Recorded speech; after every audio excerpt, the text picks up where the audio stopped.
Ask and task. அல்லேலூயா. அல்லேலூயா. கர்த்தருடைய பரிசுத்தமான நாமத்திற்கு மகிமை உண்டாவதாக. Ask and task. போன வாரம் நம்ம பார்த்தோம் ஆஸ்க் அண்ட் டாக். இந்த வாரம் நம்ம பார்க்குறோம் ஆஸ்க் அண்ட் டாஸ்க். அடுத்த வாரம் ஆஸ்க் அண்ட் வாக். அப்படி 3 காரியங்களை நாம் பார்க்குறோம். இன்றைக்கு நாம் பார்க்க போகிற காரியம் ஆஸ்க் அண்ட் டாஸ்க். அதாவது நாம் தேவனிடத்தில் நாம் கேட்பதும் நம்முடைய இலக்கு அல்லது நம்முடைய நோக்கம், பர்பஸ் ஆர் டெஸ்டினி என்று சொல்லலாம். நிறைய ஜெபிக்கிறோம், ஆனால் அந்த ஜெபங்கள் எல்லாம் தேவனுக்கு உகந்த நோக்கங்களாக அல்லது தேவன் விரும்புகிற ஒரு இலக்குகளாக அவைகள் நம்முடைய வாழ்க்கையில் இருக்கிறதா அப்படிங்கிறது தான் இன்றைய பிரசங்கம். கர்த்தருடைய பரிசுத்தமான நாமத்துக்கு மகிமை உண்டாகட்டும். எரேமியா 17ஆம் அதிகாரம் 7-8 வசனங்களை நம்முடைய விசுவாசத்தின் வர்த்தனைக்காக நாம் வாசிக்கலாம். கர்த்தர் மேல் நம்பிக்கை வைத்து, கர்த்தர் மேல் நம்பிக்கை வைத்து, கர்த்தரை தன் நம்பிக்கையாக கொண்டிருக்கிற மனுஷன் கர்த்தரை தன் பாக்கியவான். நம்பிக்கையாக கொண்டிருக்கிற மனுஷன் பாக்கியவான். அவன் தண்ணீர் அண்டையிலே நாட்டப்பட்டதும், அவன் தண்ணீர் அண்டியிலே நாட்டப்பட்டதும், கால்வாய் ஓரமாக தன் வேர்களை விடுகிறதும், கால்வாய் ஓரமாய் தன் வேர்களை விடுகிறதும், உஷ்ணம் வருகிறதை காணாமல், உஷ்ணம் வருகிறதை காணாமல், இலை பச்சையா இருக்கிறதும், இலை பச்சையா இருக்கிறதும், மழை தாழ்ச்சியான வருஷத்திலும், மழை தாழ்ச்சியான வருஷத்திலும் வருத்தமின்றி தப்பாமல் கனி கொடுக்கிறதுமான தப்பாமல் கனி கொடுக்கிறதுமான மரத்தை போல இருப்பான். மரத்தை போல் இருப்பான். கரங்களை உயர்த்த அல்லேலூயா சொல்லலாமா? அல்லேலூயா. இந்த நல்ல வசனத்தை நீங்க குறித்து கொள்ளுங்க. கர்த்தர் மேல நம்பிக்கையா இருக்கிற மனுஷன் எப்படி இருப்பான் என்று வேதம் சொல்லுகிறது. கர்த்தர் மேல் நம்பிக்கை வைத்து கர்த்தரையே தன் நம்பிக்கையாக கொண்டிருக்கிறவன். ஆமென். ஆமென். அப்படின்னா என்ன அர்த்தம்? அதுக்கு முன்னால் இருக்கிற வசனத்துல நெகட்டிவா ஆப்போசிட்டா சொல்றார். 5ஆம் வசனம், மனுஷன் மேல் நம்பிக்கை வைத்து மாம்சமானதை தன் புயமலமாக்கி கொண்டு கர்த்தரை விட்டு விலகுகிற இருதயமுள்ள மனுஷன் அவன் சபிக்கப்பட்டவனாயிருப்பான், இவனோ ஆசீர்வதிக்கப்பட்ட மனுஷனாயிருப்பான். அவன் அந்தர வெளியில் கரளையாய் போன செடியை போலிருந்து நன்மை வருகிறதை காணாமல் வனாந்தரத்தின் வறட்சியான இடங்களிலும் குடியில்லாத உவர்நிலத்திலும் தங்குவான். இவனோ தண்ணீர் அண்டியிலே நாட்டப்பட்டதும் கால்வாய் ஓரமாய் வேர்களை விடுகிறதும் உஷ்ணம் வருகிறதை காணாமல் இலை பச்சையா இருக்கிறதும் மழைத்தாழ்ச்சியான வருஷம் ஒரு வேளை வந்தாலும் வருத்தம் இல்லாமல் கனி கொடுக்கிறவனாயிருப்பான். ஆமென். இன்னைக்கு நாம கேட்ட சாட்சிகள் அப்படிதான். நம்முடைய வாழ்க்கையில் எவ்வளவு எதிர்மறையான சூழ்நிலைகள் வந்தாலும், எவ்வளவு போராட்டமான நிலைமைகள் வந்தாலும், கர்த்தரை மாத்திரம் கர்த்தரையே நம்பிக்கொண்டிருக்கிற நம்மை ஆண்டவர் ஒருபோதும் கைவிட மாட்டார். அல்லேலூயா. அல்லேலூயா. நம்முடைய சபையில் இருக்கிற தம்பி யூஜின் எனக்கு ஒரு போதகன். அல்லேலூயா. ஆமாம், நிறைய நேரங்களில் நம்ம ஊழியக்காரனாக இருந்தாலும் சில காரியங்களை நம்மளை விட வயது குறைந்த பிள்ளைகள் மூலியமாக கர்த்தர் நமக்கு போதிக்கிறார். அதை நான் ஏற்றுக்கொள்கிறேன். குழந்தையை போல என்னை நான் தாழ்த்துகிறேன். ரொம்ப நாளாக ஒரு 5 ஆண்டுகள் இருக்கும் என்று நினைக்கிறேன். ஒரு 5 வருஷம் இருக்குமாப்பா வேலை இல்லாமல் இருந்தது இருக்கும். அப்போ சபையில் தான் நைட்டு வந்து தம்பி படுத்துக்குவார். நான் வந்து அப்படியே ஜன்னலை பார்ப்பேன், அப்படியே முழங்கால நின்று ஜெபம் பண்ணிகிட்டே இருப்பார். அப்புறம் போயிடுவேன் வீட்டுக்கு. ரொம்ப நேரம் பார்த்தேன், கால் வலிக்கும், போயிடுவேன். அப்புறம் மறுபடியும் வருவேன். ஒரு 1 hour கழித்து பார்த்து ஜெபம் பண்ணிட்டே இருப்பார், போயிடுவேன். ஒரு ஊழியக்காரன் சபையில் இருக்கிற ஒரு வாலிப தம்பியை பற்றி கொடுக்குற இந்த சாட்சி எவ்வளோ அருமையானது. அடிக்கடி யோசிப்பேன். மறுபடியும் ஜெபம் பண்ணிட்டே இருப்பார். நான் சலித்து போகிற வரைக்கும் ஜெபம் பண்ணிருப்பார். அதனால் நான் என்ன பண்ணுவேன், நேரமாக எந்திரிச்சு வந்து கதவை தட்டி அவர் பார்ப்பேன். அது எனக்கு ரொம்ப கஷ்டமாக இருக்கும். நல்ல பையில் என் கையில் 7-8 வயசுலேருந்து எனக்கு மைக் செட்லாம் செட் பண்ணி உதவி செய்கிற தம்பி. ஆண்டவரே, இந்த தம்பிக்கு ஒரு நல்ல வேலை கொடுக்கலையே, என் மகனை ஆசீர்வதிக்க மாட்டீரா அப்படின்னு அங்கலாய் போட ஜெபம் பண்ணிட்டு சொல்லுவேன். அப்புறம் ரெஸ்யூம் கொடுன்னு சொல்லிவிட்டு நம்ம மின்னு கணவர்கிட்ட கொடுக்குறோம், துபாயில் வேலை கேட்கணும்னு சொல்லிவிட்டு ரெஸ்யூம் கொடுன்னு சொன்னேன். தம்பி சொன்னார், துபாயில் வேலை வேண்டாங்க அங்கிள். ஏன்ப்பா வேலை வேண்டாம் அப்படி கேட்டேன். இல்லை, நான் லோக்கல்லே வேலை செய்கிறேங்க அங்கிள். நான் மனசுக்குள்ளே நினச்சினேன், பைத்தியக்கார பையனாக இருப்பான் போல் இருக்கேன். நான் நல்ல துபாயில் வேலை வாங்கி கொடுக்கணும்னு யோசிக்கிறேன், எனக்கு லோக்கல்லையே வேலை வேணும்னு கேட்குறாப்புல. என்னம்மா என்ன நான் என் மனைவிகிட்ட போய் நீ கொஞ்சம் அவனுக்கு அட்வைஸ் பண்ணுறியா, அவனே இப்படி சொல்கிறான். அப்புறம் சரி இருங்க நம்ம பேசுவோம் அப்படின்னு மனைவி சொன்னாங்க. மறுபடியும் மனசு கேட்காம இன்னொரு நாள் வந்து சொன்னேன், ஏன்ப்பா லோக்கல்லே வேலை வேணுங்கிற, இங்கெல்லாம் ஒரு 10,000 ரூபாய்க்கு மேலே 12,000 ரூபாய்க்கு மேலே எல்லாம் தேராதுப்பா, அதனால் வேண்டாப்பா நீ போகிறதுக்கு எதாவது ஏற்பாடு பண்ணு. நான் எதாவது ஏற்பாடு பண்ணேன், இல்லை கோயம்புத்தூரில் பார்க்குறேன் அப்படிலாம். இல்லைங்க அங்கிள், நான் திருச்சியில் தான் வேலை பார்க்கணும். என்னப்பா நீ திருச்சியவே இது பண்ணுற அப்படின்னா, இல்லைங்க அங்கிள், துபாய் போகிறது பெருசு இல்லை, அம்மா அப்பா வயசான காலத்தில் தனியாக கஷ்டப்படுவாங்க, அதனால் அவங்கள அப்படிலாம் என்னால் கஷ்டப்பட விட முடியாது, நான் அவங்களோடு இருந்து அவங்கள. சரிப்பா, உன் நோக்கம் நல்லது தான், ஆனால் திருச்சியில் எப்படிப்பா வேலை கிடைக்கும்? பாஸ்டர், நான் அவ்வளோ அவிசுவாசமாக பேசுகிறேன் பாருங்கள். சில நேரங்களில் இப்படி தான் உங்களுக்கு போதிக்கிறதுல கூட உங்களுடைய விசுவாசத்துக்கு விரோதமாக பேசிடுவாங்க. நீங்கள் சோர்ந்து போயிடக்கூடாது. அதுக்கு நானே ஒரு உதாரணமாக இருக்கிறேன் பாருங்கள். தப்பான ஒரு உதாரணமாக போயிட்டேன். நான் அடிக்கடி போகிற இடத்துலலாம் இதை நான் சாட்சி நான் சொல்லுவேன். அப்போது இல்லைங்க அங்கிள், கர்த்தர் எனக்கு செய்வார்னு விசுவாசமாக இருக்கிறேன். நான் உண்மையாக என்ன தினமா மனுஷனேன், கிறுக்கு பையப்புள்ள பைத்தியகாரத்தனமாக நினச்சிட்டு இருக்கிறான், பொழைக்க தெரியாதவனாக இருக்கிறான்னு நினச்சிட்டு போனேன். ஆனால் கர்த்தர் அருமையான ஒரு வேலையை கொடுத்து, அழகான நல்ல ஒரு அருமையான குணசாலியான மனைவியை கொடுத்து, வெளிநாடு போனாலும் சம்பாதிக்க முடியாத அளவிற்கு நல்ல வருமானத்தையும் கர்த்தர் கொடுத்து பிள்ளையை ஆசீர்வதிக்கிறான். இன்னைக்கு வரைக்கும் அவன் எனக்கு ஒரு போதகன். விசுவாசத்தில் எனக்கு அவன் போதகன். என் கண் முன்னாலே என் கையில் சின்ன பிள்ளையாக வளர்ந்த ஒரு பிள்ளை அவன் விசுவாசத்தில் எனக்கு போதகனாக இருக்கிறான். அதே போல் தான் இன்றைக்கி அவன் வரல பாருங்கள். அவனை பற்றி சாட்சி சொல்லும்போது அவனை ஆளக்கான நம்ம சுரேஷ், அவனும் அப்படி தான். அவன் சொல்கிறான், பாஸ்டர் ரொம்ப உடம்பு முடியல, வாப்பா முருகன் டாக்டர்கிட்ட கூட்டிகிட்டு போகிறேன். அவன் சொல்கிறான், இல்லை ஜெபம் பண்ணால் சரியாக போயிடும் பாஸ்டர், நான் பைபிள் படிச்சுட்டு இருக்கிறேன் விசுவாசமாக, எனக்கு ஜெபம் பண்ணால் சரியாக போயிடும் பாஸ்டருங்கிறான். நான் சொல்கிறேன், இல்லைப்பா இது ரொம்ப சீரியஸான மேட்ரு, உனக்கு தெரியாது, வா முருகன் டாக்டர்கிட்ட கூட்டிகிட்டு போகிறேன். பாஸ்டர் நான், அவன் சொல்கிறான் ஜெபம் பண்ணால் சரியாக போடும், நான் சொல்கிறேன் அந்த டாக்டர் பேர் முருகன், நான் எவ்வளோ அவிசுவாசமாக சொல்கிறேன், முருகன் கிட்ட கூட்டிகிட்டு போகிறேங்கிறேன். அவன் நான் ஏசுக்கிட்ட போகிறேங்கிறேன், நான் முருகன் கிட்ட கூட்டிட்டு போகிறேங்கிறேன். அப்புறம் ஆவியானவர் என்னை கடிந்து கொண்டாடே, அவன் என்ன சொல்லிட்டு இருக்கிறான், நீ என்ன பேசிகிட்டு இருக்க? அவன் விசுவாசமாக என்னை மகிமைப்படுத்திட்டு இருக்கிறான், நீ அவிசுவாசமாக எனக்கு தூஷணமாக பேசிகிட்டு இருக்கிற அப்படின்னு ஆண்டவர் சொன்னார். உடனே நான் டக்குன்னு சுதாரிச்சுக்கிட்டு கொஞ்ச நேரம் பேசாமல் வந்துட்டேன். என் மனைவி எப்போதும் ஆவியானவர்னால அவங்க ஓடுறவங்க, நான் கொஞ்சம் இந்த சவுலுடைய என்ன தாவீதினுடைய சகோதரர் போல எதுக்கடா வந்த அப்படின்னா பேசக்கூடிய அந்த வகையான ஆள். அவங்க தாவீதை மாதிரி இத்தினூறு இருந்தாலும் வாடா பார்க்கலாம் அப்படிங்கிற அளவுக்கு அவங்க கெத்தான ஆள். அவங்க விசுவாசமாக இல்லைப்பா, நீ விசுவாசமாக இருக்கிற பாரு, அந்த விசுவாசம் உன்னை காப்பாற்றும். ஆண்டவரை நம்பின பாரு, நீ நல்லா உயிர் உலர்ந்த எலும்பு உயிரடைய செய்வார்ப்பா அப்படின்னு அவங்க சொன்னோன்னே நான் அவங்க வாயவே பார்த்துட்டு, எப்பா இது நம்மளை விட பெரிய ஆள், நம்ம சின்ன ஆள், பேசாமல் அமைதியாக இருப்போன்னு கப்புன்னு என் சட்டரை க்ளோஸ் பண்ணிட்டேன். அவனுக்கு அப்புறம் ஜெபம் பண்ணி விட்டேன் பாருங்கள். கொஞ்சம் நாளில் அவன் தானாக சொல்லிட்டான். என் ஜெபத்தினால இல்லை, என் ஜெபத்தினால இல்லைங்க, அவனுடைய விசுவாசத்தினால. நிறைய நேரம் நாம் பீத்திக்கிறோம், நான் ஜெபம் பண்ண சரியா போய், அது உண்மை கிடையாது. அவங்க விசுவாசத்தினால அவங்க சரியானாங்க. நீங்கள் நிறைய பேர் பார்த்து ஜெபம் பண்ணால சொகாச்சுனா நினைக்காதீங்க. நீங்கள் விசுவாசமாக இருந்தால் உங்களுடைய வாழ்க்கையில் கர்த்தர் அற்புதம் செய்ய வல்லவராக இருக்கிறார். அல்லேலூயா. கர்த்தர் நம்முடைய ஜெபத்தை கேட்கிறவர். இன்றைக்கு கர்த்தர் உங்கள் ஜெபத்தை கேட்க வல்லவராக இருக்கிறார். நேரம் குறுக்கிட்டு இருக்குது, அதனால் இது ஒருவேளை 2 தடவை பிரசங்கம் பண்ணுற மாதிரி இருக்குமோ எனக்கு தெரியாது. இருந்தாலும் வேகமாக சொல்லி நான் கடந்து போக விரும்புகிறேன். நம்முடைய ஜெபமும் நம்முடைய நோக்கமும் தேவனுக்கு உகந்ததாக இருக்கிறதா என்பதை மட்டும் நீங்கள் பார்க்கணும். வாசிக்கலாம். 1 ராஜாக்களின் புஸ்தகம் 3ஆம் அதிகாரம் 5ஆம் வசனத்தையும் 10ஆம் வசனத்தையும் வேகமாக வாசிங்க. சாலமோன் நேரமாக நான் சொல்லிட்டு போகிறேன். சாலமோனுக்கு ராத்திரி சொப்பனத்தில் நீ விரும்புகிறது என் இடத்துல கேள் என்று சொன்னார். உங்கள்கிட்ட ஆண்டவர் கேட்டால் நீங்கள் என்ன சொல்வீங்க? ஆண்டவர் லாட்ரி சீட்டில் ஒரு 10 கோடி விழுகுன்னு சொல்வீங்களா? இல்லை என் வீடு நிறைய தங்க வேணும்னு சொல்வீங்களா? ஒருத்தன் கேட்டானா, ராஜா நான் தொடர்றதெல்லாம் தங்கமாக மாறணும் நானா? ராஜா ஆசையாக சாப்பிட போனானா சாப்பாடு தங்கமாக போச்சான். பொண்டாட்டியை தொட்டானா அவன் தங்க விக்கிரகம் ஆகிட்டானா. சேரை தொட்டான் தங்கமாக போச்சு. ஃபஸ்ட்டு அவன் போய் கல் மண்ணையெல்லாம் தொட்டான், எல்லாம் தங்கமாச்சு. ரொம்ப சந்தோஷத்தோடு வந்தான். சோறு கொண்டு வாங்கடான்னு சொல்லி ஆசையாக பசிக்கிற நேரத்தில் சாப்பாடு சாப்பிட போட்டு தொட்டான் பாருங்கள், சாப்பாடு என்ன ஆகி போச்சு. அப்போது நம்ம கேட்குறது குறித்து ரொம்ப கவனமாக இருக்கணும். நான் எதுக்கு கேட்குறேன், ஏன் கேட்குறேன், என்னுடைய நோக்கம் சரியாக இருக்கிறதா, என்னுடைய லக்கு சரியாக இருக்கிறதாங்கிறத நம்ம பார்க்கணும். ஒரு சின்ன பையன் அவங்க அம்மா அவசரமாக அடுப்பில் எண்ணெய் வச்சுட்டேன், கடுகு சீக்கிரமாக வாங்கிட்டு வாடா அந்த எண்ணெய் கயிறுக்குள்ளேன்னு சொல்லி அவனை அனுப்பினார். இவன் வேகமாக சைக்கிள் ஓட்டினான். அப்படி ஓட்டும்போது ஒரு 3 பேர் வேகமாக சைக்கிளை இவனை தாண்டி வேகமாக ஓட்டுறதை பார்த்தான். இவனுக்குள்ள போட்டி மனப்பான்மை வந்துருச்சு.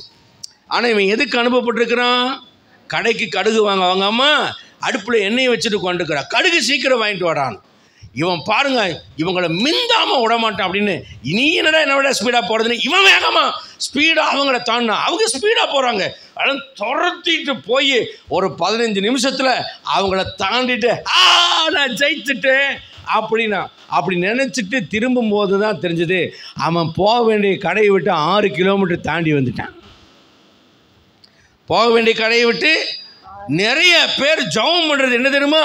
போட்டி மனப்பான்மையில ஜெபம். என்ன மனப்பான்மை? போட்டி மனப்பான்மை. நம்முடைய ஜெபத்தை நாம் ஜெபிக்கிறோம், ஆனால் நோக்கத்தில் நாம் தவறி விடுகிறோம். இங்கே சாலமோன் ஜெபிக்கிறான், ஆண்டவர் கேட்குறார் என்ன வேணும்னு. இவன் பாருங்க எதிரியை கொடுங்க, நான் பெரிய ராஜா வாங்கணும், பணக்காரனாகணும் அப்படியெல்லாம் அவன் கேட்கல. அவன் என்ன கேட்டான் அப்படின்னா, தேவனுடைய சித்தத்தை செய்ய வேண்டும் என்பதற்காக, ஆண்டவரே உங்கள் இருதயத்தில் இருக்கிற சித்தத்தை நான் சரியாக செய்யணும், அதுக்கு எனக்கு என்ன வேணும்? ஞானம் வேணும். ஞானம் வேணும். அவனை ராஜாவாக்குனது நோக்கம் என்னவோ அந்த நோக்கத்தை நான் சரியாய் நிறைவேற்றணும் அப்படின்னு சொன்னா பாருங்க. நாம் உயர்த்தப்பட்டதனுடைய நோக்கத்தை நாம் சரியாக நிறைவேற்றினால் நம்முடைய லக்கு சரியா இருக்கிறது. அல்லேலூயா. அப்ப நாம ஏன் உயர்த்தப்பட வேண்டும் என்ற கேள்விக்கு நான் உம்முடைய நோக்கத்தை நிறைவேற்ற வேண்டும் என்கிற பதில் சரியா இருக்குமானால் தேவன் நம்மை உயர்த்த வல்லவரா இருக்கிறார். அல்லேலூயா. துபாயில் 2 லட்ச ரூபா வேலை வேணும்னு நினைக்கிறவர்களே உங்களை பார்த்து சொல்லுகிறேன், உங்களுடைய நோக்கம் துபாய்க்கு போய் 2 லட்சம் சம்பளம் வாங்க நான் என்ன பண்ணுவேன்? நான் சொந்தமாக பெரிய இடம் வாங்குவேன். ரைட், ரொம்ப சந்தோஷம். அடுத்தது பெரிய வீடு கட்டுவேன், ரொம்ப சந்தோஷம். அப்புறம் நிறைய நகை வாங்குவேன், அப்புறம் சந்தோஷம். பெரிய கார் வாங்குவேன், மோட்டர் பைக் வேணும். இந்த ஜென்மத்தில் நீ போகவே மாட்டேன். நோக்கம் என்னவா இருக்கணும்? நான் உயர்த்தப்பட்டால் தேவனுக்கு என்ன லாபம்? தேவனுடைய ராஜ்யத்துக்கு என்ன லாபம்? சாலமோனை பார்த்து கர்த்தர் உயர்த்தினார். அவன் ஞானமாய் ஜனங்களை நியாயம் விசாரிக்கணும். அவன் சுய லாபத்தை அவன் பார்த்தவனா இல்லை. நான் எதற்காக யார் மேலே நான் ஒரு வேலைக்காரனாக வைக்கப்பட்டேனோ அவர்களுக்கு நான் சரியாய் வேலை செய்ய வேண்டும் என்கிற நல்ல உகந்த நோக்கம். 10ஆம் வசனம் சொல்கிறது. 10ஆம் வசனத்தை வாசிங்க. சாலமோன் இந்த காரியத்தை கேட்டது பாருங்க, நல்லா கவனிங்க. நான் விண்ணப்பம் பண்ணலாம், ஆண்டவரிடத்துல கேட்கலாம், எதை வேண்டுமானாலும் கேட்கலாம். ஆனால் ஒரு கண்டிஷன், என்னுடைய நோக்கம் அல்லது என்னுடைய லக்கு தேவனுக்கு உகந்த விண்ணப்பமாக இருக்க வேண்டும். தேவனுக்கு உகந்ததாக இருக்குமானால் கர்த்தர் அதை நிறைவேற்ற வல்லவராக இருக்க. யாக்கோபு 4ஆம் அதிகாரத்தில் 1-4 வரைக்கும் வாசிக்கும் போது நாம் என்ன பண்ணுறோன்னா, விண்ணப்பம் பண்ணாததுனால நமக்கு கிடைக்கிறது இல்லை. 2வது, இச்சையை நிறைவேற்ற வேண்டும் என்பதற்காக விண்ணப்பம் பண்ணுறதுனால கிடைக்கிறது இல்லை. 3வது, சண்டை, கசப்பு, பகை, பழி வாங்கணுங்கிறதுக்காக நாம் கேட்கறதுனால நமக்கு கிடைக்கிறது இல்லை என்று சொல்லிட்டு 4ஆம் அதிகாரம் 5ஆம் வசனத்தில் யாக்கோபுல சொல்கிறாரு, ஆவியானவர் நம்ம இடத்துல வைராக்கியமாக இருக்கிறார், நீங்கள் ஆவியில் தாழ்மையாக இருங்கன்னு 6ஆம் வசனத்தை சொல்லிட்டு, கர்த்தருக்கு முன்பாக தாழ்மைப்படுங்கன்னு 10ஆம் வசனத்தை சொல்லிட்டு, 7ஆம் வசனத்தில் பிசாசுக்கு எதிர்த்து நில்லுங்க, தேவனிடத்தில் நன்றாக சேர்ந்து இருமனம் இல்லாமல் கர்த்தரோடு ஒப்புரவாகுங்க.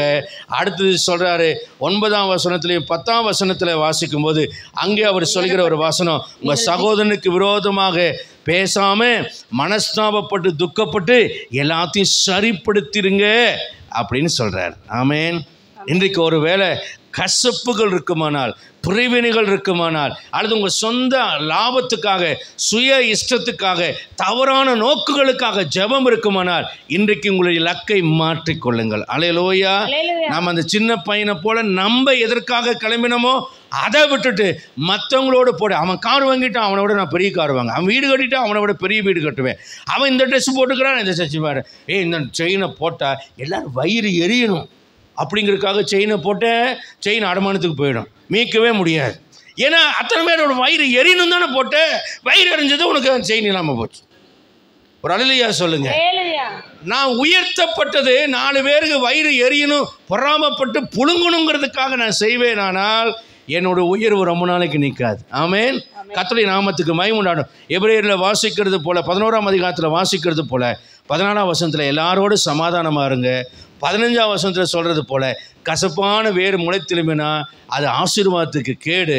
16ஆம் வசனம் சொல்கிறது போல் ஏசா மாதிரி இச்சையுள்ளவனாக இருக்காதீங்க. 17ஆம் வசனம் சொல்லிக்கிறது போல அவன் ஆசீர்வாதத்தை தேடியும் கிடைக்கல. நீங்கள் எப்படி இருக்கணும்? சாலமோனை போல தேவனுக்கு உகந்த விண்ணப்பத்தை செய்யணும். முதல் காரியம். அல்லேலூயா. ரெண்டாவதாக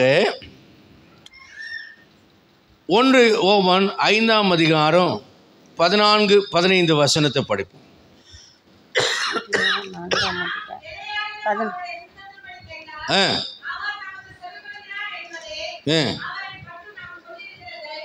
எதையாகிலும் அவருடைய சித்தத்தின்படி கேட்டா அவர் செவி கொடுக்கிறார். 15ஆம் வசனத்திற்கு வாசிப்போம். எதை கேட்டாலும் அவர் செவி கொடுக்கிறார். ஒரு அல்லேலூயா சொல்லலாமா? அப்போ எதை கேட்டாலும் செவி கொடுக்கிறாருன்னா நம்ம என்ன வேணா கேட்கலாம்னு அர்த்தம் இல்லை, அவருடைய சித்தத்தின்படி கேட்கணும். சரி, அப்போ அவருடைய சித்தத்தின்படி கேட்கணும்னா ஒரு கட்டுப்பாடாக ஒரு சின்ன ஒரு விஷயத்தை சொல்கிறேன். லூக்கா 18ஆம் அதிகாரத்தில் 10-14 வசனம், இது நமக்கு தெரிஞ்ச உதாரணம். ஒரு ஆயக்காரன் ஒரு பரிசேயன் 2 பேரும் போய் ஜெபம் பண்ணுறாங்க. ஆண்டவர் சொன்னார், இந்த பரிசேயன் என்ன பண்ணுறான், நான் அவனோட நீதியெல்லாம் சொல்கிறான், 2 தடவை உபவாசம் பண்ணுறேன், ஒழுங்காக கோயிலுக்கு போகிறேன், தசமபாகமெல்லாம் கொடுத்துட்றேன், எல்லாம் பர்ஃபெக்டாக நான் பண்ணுறேன், இந்த ஆயக்காரனை போல பாவிகளை போல நான் இல்லை அப்படின்னு தான் நீதிமான் என்று தன்னை கிளைம் பண்ணி ஜெபம் பண்ணுறான். இந்த ஆயக்காரன் என்ன ஜெபம் பண்ணுறான்? பாவியாக என் மேலே கிருபையாக இரும் ஆண்டவரே. 2 பேருடைய நோக்கம் என்ன தெரியுமா? தாங்கள் நீதிமான்கள் ஆக வேண்டும் என்கின்ற ஒரு நோக்கம். ஆனால் இந்த விண்ணப்பம் என்ன? நீதி கிடைக்க வேண்டும் என்பது விண்ணப்பம். அதனால் பரிசேயன் தன் நீதியை முன்வைத்து ஜெபம் பண்ணுகிறான். ஆயக்காரன் நான் இப்படி பாவம் செஞ்சுட்டேனேன்னு அறிக்கிட்டு ஜெபம் பண்ணுறான். நீதியை முன்வைத்து ஜெபம் பண்ணுறவனுடைய ஜெபத்தை கர்த்தர் ரிஜெக்ட் பண்ணிட்டாரு. தன்னுடைய பலவீனத்தை முன்வைத்து இரக்கம் காண்பிங்கிறவனுடைய ஜெபத்தை கேட்டு அவனை மன்னிச்சுட்டு நீதிமானாக்கிட்டார். இப்போ ஆண்டவர் சொல்கிறாரு, அவனல்ல கண்களை வானத்துக்கு ஏறடி துணியாமல் மார்பில் அடித்து கொண்டு புலம்பினானே அவனே நீதிமானாய் மாறினான். அப்போ நோக்கம் நீதிமானாய் மாறணும். ஜெபம் என்பது என்னை நீதிமான் ஆக்கும், உம்முடைய கண்கள் இரக்கம் கிடைக்கட்டும் கூட ஜெபம். ஆனால் இந்த ஜெபத்தில் இவன் என்ன பண்ணுறான்? பரிசேயன் ஆயக்காரனை குத்துறான், பாவிகளே குத்துறான். அவன் சொல்கிறான், இந்த ஆயக்காரனை போல் நான் இல்லாதபடினாலும் உம்மை ஸ்தோத்திரிக்கிறேன். எத்தனை நேரத்தில் குறையுள்ள மக்களை பார்த்து நல்ல வேலைப்பா இவங்களை மாதிரி நான் இல்லைப்பா அப்படின்னு தோலை கிளிக்கி நம்ம சொல்லுகிற மக்களாக நாம் இருப்போமானால் இன்றைக்கு நாம் யோசிக்கணும். சில நேரத்தில் பிச்சைக்காரங்களை பார்த்து ஐயோ நான் நல்ல வேலை பிச்சைக்காரனாக இல்லை அப்படின்னு நீங்கள் யோசிப்பீங்க. ஆனால் நீங்கள் அவன் இல்லைன்னு யோசிக்கிறத விட நீங்கள் யோசிக்கணும், ஐயோ ஆண்டவரே அவனுக்கு இறங்கக்கூடாதா? அல்லேலூயா. என்னைக்கும் மற்றவங்களை குற்றப்படுத்தி உங்களை நல்லவங்களாக்காதீங்க. மற்றவங்க மேலே பழியை போட்டு உங்களை நீதி தேடாதீங்க. ஆண்டவர் அதை வெறுக்கிறார். இன்றைக்கி யூடியூப்பில் என்ன பண்ணுறானுங்க, அவன் அந்த பாஸ்டர் விபச்சாரம் பண்ணியிருக்கலாம், பண்ணி இருந்திருக்கட்டும், விழுந்து போயிட்டான் தான் இல்லை சொல்லலை, நின்றாலும் விழுந்தாலும் அவனுடைய தேவனுக்கு என்ன செய்யட்டும்? கணக்கு கொடுக்கணும். நம்ம ஆளுகளுக்கு என்ன வேலை? சின்னதை ஊதி அதை பெருசாக்கி ஊரெல்லாம் உலா வர விடுறது தான் நம்பாளுகளுடைய வேலை. சில பேருக்கு இந்த சொரியினுடைய சிறங்கு பிடிச்சவங்க கை மாதிரி அப்படி சொரிய அப்படின்னு ரொம்ப சுகமாக அந்த சொரங்கு இருக்கும். இந்த குறை பேசுகிறது அப்படி தான் பாருங்கள். பேக் பைட்ஸ் பண்ணுறது, புறம் கூறுறது, அடுத்தவங்களை குறை சொல்கிறது, சொரியிற சொரங்கு போல் அது ரொம்ப பரவும் செய்யும். அது சுகமாக இருக்கும், அப்புறம் வலி வேதனை பின்னால் வரும். என்றைக்கும் அடுத்தவருடைய குறைகளை பேசாமல் அந்த குறைகளை பார்த்தால் அந்தரங்கமாய் மறைவாய் ரகசியமாய் அதை மூடி வைத்து ஓடி போய் தேவ சமூகத்தில் அந்த செய்யப்படுகிற அருவருப்புகளுக்காக பெருமூச்சு விட்டு அழுது ஜெபிக்கிற மனிதர்களாய் நாம் மாறுவோமானால் நாம் கர்த்தருடைய பார்வையில் நாம் நீதிமங்களாக ஆசீர்வதிக்கப்படும். அல்லேலூயா. அவர் 2 மாதம் வயிற்றுல கழிச்சிட்டா தெரியுமா? யார்கிட்டையும் சொல்லிடாத சுசீலா. அடுத்து பார்வதிக்கிட்ட போய் அவர் 2 மாதம் கழிச்சிட்டா யாருக்குமே தெரியாது, நீ யார்கிட்டையும் சொல்லிடாதடி பார்வதி. இந்த பக்கம் தனுஷா கிட்ட அவர் 2 மாதம் கருவு கழிச்சிட்டா யார்கிட்டையும் சொல்லிடாதி தனுஷா, யாருக்குமே சொல்லலை.